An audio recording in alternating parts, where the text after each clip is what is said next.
అదరగొట్టే కారం రంగు రుచి ఆచి కారం పొడి. డ్రైవర్ నిర్లక్ష్యం వల్లే కర్నూలు జిల్లాలో ఘోర బస్ ప్రమాదం జరిగిందని బాధిత కుటుంబాలు ఆక్రోశం వ్యక్తం చేస్తున్నాయి. చిన్నటేకూరు వద్ద జరిగిన వాల్వో బస్ ప్రమాదంలో 19 మంది చనిపోయారు, మరో 14 మందికి గాయాలయ్యాయి. బైక్లు ఢీకొన్న తర్వాత మంటలు వ్యాపించాయని, డ్రైవర్ అప్రమత్తం చేసుంటే ప్రయాణికులంతా సురక్షితంగా బయటపడేవాళ్ళని ప్రత్యక్ష సాక్షులు, మృతుల బంధువులు ఆవేదన వ్యక్తం చేస్తున్నారు. ఈ పూర్తి వివరాలు మా కరెస్పాండెంట్ శివారెడ్డి ఇస్తారు. కర్నూలు జిల్లాలో ఘోర రోడ్డు ప్రమాదం చోటు చేసుకుంది. బైకును బస్సు ఢీకొనడము, అదేవిధంగా అట్లే ముందుకు లాక్కెళ్ళడంతో ఒకసారిగా మంటలు వ్యాప్తి చెందాయి. ఈ ఘటనలో మొత్తం 19 మంది చనిపోయారు. మొత్తం 40 మంది ప్రయాణికులు, అదేవిధంగా 2 డ్రైవర్లు ఇందులో ప్రయాణిస్తున్నారు. మన ముందు గాయపడ్డ ప్రయాణికుడు ఉన్నారు. మీరు చెప్పండి, ఏం పేరు, మీ పేరు, ఎక్కడి నుంచి వస్తున్నారు మీరు? సార్ నా పేరు రమేష్.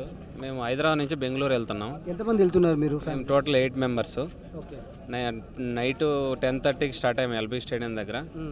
2:30 నుంచి 2:45 మధ్యలో ఈ ఇన్సిడెంట్ జరిగింది. మేమంతా నిద్రపోతున్నాం, పెద్ద సౌండ్ వచ్చింది. మేము టైర్ పంచర్ అయిందేమో అనుకున్నాం. చూస్తే ఎవరు అంటే అప్పటికి మేము టైర్ పంచరే అనుకున్నాము, బట్ మాకు అంత అలర్ట్ కాలేకపోయాము. మాకు ఏం జరుగుతుందో ముందు ఏం తెలియలేదు. తర్వాత చూస్తే ముందు ఎవరో ప్యాసింజరు ముందు డోర్ ఓపెన్ అవ్వట్లేదు, ఆల్రెడీ ఫైర్ స్టార్ట్ అయింది. బ్యాక్ సైడ్కి వెళ్ళండి అని అరుస్తున్నాడు. మేము బ్యాక్ సైడ్ వెళ్ళాము, ఎమర్జెన్సీ డోర్ కూడా ఓపెన్ అవ్వలేదు. ఇంకా నాకు అప్పటికే మంటలు అన్నీ వచ్చేసాయి, లోపలికంతా పొగ వచ్చేసింది, మంటలు వచ్చేసాయి. నేను ఇంకా లాస్ట్ ఒక ఇదిగా లెఫ్ట్ సైడ్లో ఒక విండో పగలగొట్టాను. ఒక 3-4 టైమ్స్ అది ట్రై చేశాను కానీ పగలలేదు. లాస్ట్కి పగిలింది. మా ఫ్యామిలీ ఒక 4 ప్లస్ ఇంకొక 3-4 మెంబర్స్ సేవ్ అయ్యారు, అందులో నుంచి బయటకు వచ్చి సేవ్ అయ్యారు. అది విండో పగలకపోతే మేము కూడా చనిపోయి ఉండేవాళ్ళం.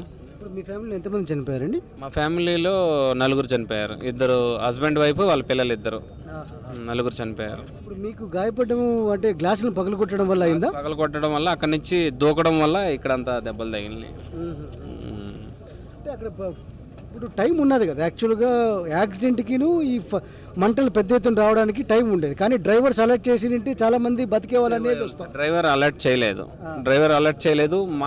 మేము సెకండ్ ఉన్నాం కదా, ఇంకా లోపలికి ఉన్నాం కదా, మాకు అంత అర్థం కాలేదు ముందు ఏం జరుగుతుంది అనేది. అతను డ్రైవర్ కానీ ఇంకొక అతను డ్రైవర్ కానీ అలర్ట్ చేసి ఉంటే అందరు సేవ్ అయిపోయి ఉండేవాళ్ళు.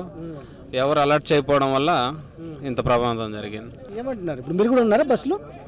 రాత్రి బస్సు ఎక్కించింది నేనే, వాళ్ళని 8 మెంబర్స్ ఎక్కించి మాకు 2:45 అప్పుడు బస్సు ఇట్లా కాలిపోతుందని ఫోన్ చేశారు. విలేజ్ చేశారు. మేము బయలుదేరి వచ్చేసాం. మేము వచ్చేసరికి 7 అయిపోయింది, అంతా అయిపోయింది. వచ్చేసరికి ఏం లేదు, మొత్తం ఆయన అసలు ఏమి అయిపోతున్నాడు. వాళ్ళు 4 ఫ్యామిలీ మొత్తం 5 బెర్త్లో ఉన్నారు. వాళ్ళు డ్రైవర్ సీట్ కాక సెకండ్, వాళ్ళు ఫుల్ నిద్రలో ఉన్నట్టున్నారు. 2 పిల్లల్ని వేసుకొని అక్కడికి రీచ్ కాలేకపోయారు. వీళ్ళు కింద నుండి రీచ్ అయ్యారు. ముందు వాళ్ళు రీచ్ అయ్యే లోపలే పొగ కమ్మేసింది, వాళ్ళు రాలేకపోయారు. మీ ఫ్యామిలీలో ఎంతమంది, అంటే మీ బంధువులు కానీ ఎవరు పేర్లో చెప్తారు? రమేష్, అనుష, వాళ్ళు 2 పిల్లలు, ఒక అమ్మాయి ఒక అబ్బాయి, చిన్నపిల్లలు. అదే 4-5 సంవత్సరాలు. డ్రైవర్ సమయస్ఫూర్తితో వ్యవహరించితే బతికే వాళ్ళ? గుద్దింది తెలుసు కదండి అతనికి, బస్సు ఆపాలి కదా. అంటే గుద్దిన అతను చచ్చిపోయాడు, నన్ను ఎక్కడ ఆపి పట్టుకుంటారని చెప్పేసి వెళ్ళిపోయాడా ఏంటిది? ఇప్పటికీ ఉంది కదా బైక్ కింద, మరి ఎలా బైక్ కింద పడితే దాంట్లో పెట్రోల్ ఉంటుంది, ఫైర్ అవుతుంది కదా. ఒక మనిషిని చంపేసి 20 మందిని చంపేశాడు. ఎలా ఇది? అంత సమయస్ఫూర్తి లేదా? అంత లేకుండానే డ్రైవర్ని పెట్టుకున్నారా? ఒక మనిషి ప్రాణం తెలియకుండా ఉండడం కోసం 20 మందిని చంపేశాడు. ఎంతవరకు కరెక్ట్ అది? ఆ బైక్ గుద్దాడు, బైక్లో పెట్రోల్ ఉండదా? 2 టైర్ల మధ్యలో దూరిపోయింది, ర్యాష్ అయింది. అది తెలియదు, ఆమంతా కామన్ సెన్స్ లేదా? ఎలా ఎటా వెళ్తుంది? ఒక బస్సు ముందుకు ఒక కుక్క, ఒక పిల్లో, కాకి వస్తే హారన్ కొడతాము. బస్సులో 40 మందికి ఏం అలర్ట్ ఇస్తున్నారు మీరు? డ్రైవర్ లేచిపోయి చెప్పగలరా ఏం అలర్ట్ ఇస్తున్నారు? ఒక సైరన్ ఏదో ఒకటి పెట్టాలి కదా.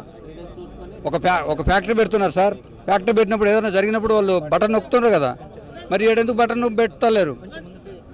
వాళ్ళు అలర్ట్ అవుతారు కదండి. ఏం అలర్ట్ చేశారు ప్యాసింజర్ని? ముందు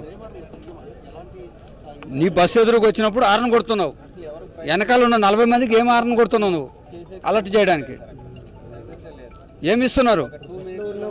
బస్సులో ఉన్న అందరినీ రక్షించాల్సిన బాధ్యత ఉంటుంది కదా.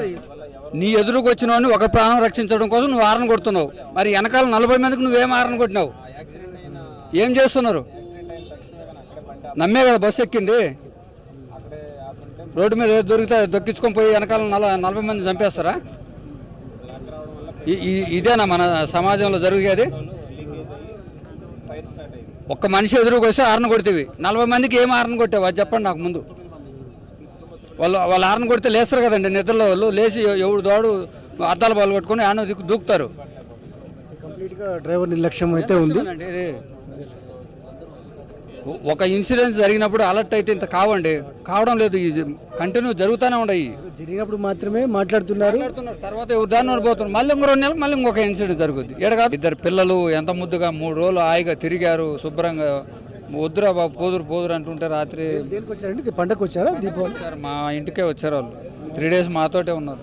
మేమే రాత్రి వచ్చి బస్సు ఎక్కించాం, మా చేతులారు ఎక్కించాం. తెల్లారి వచ్చి బూడిద చూస్తున్నాం. ఒకే కుటుంబానికి సంబంధించి 4 మృతి చెందారు. రమేష్, అదేవిధంగా అనూష, వారిద్దరు పిల్లలు మృత్యువాత పడ్డారు. మరో 4 గ్లాస్ను బ్రేక్ చేసి కిందకి దూకి ప్రాణాలను కాపాడుకున్న పరిస్థితి కనిపిస్తుంది. మొత్తం మీద ఈ ఘటనకు సంబంధించి మొత్తం 19 మంది చనిపోయారు. మిగిలిన వారంతా సురక్షితంగా బయటపడిన పరిస్థితి కనిపిస్తోంది. వీడియోస్ శ్రీనివాసులతో శివాడి, సాక్షి న్యూస్, కర్నూలు జిల్లా.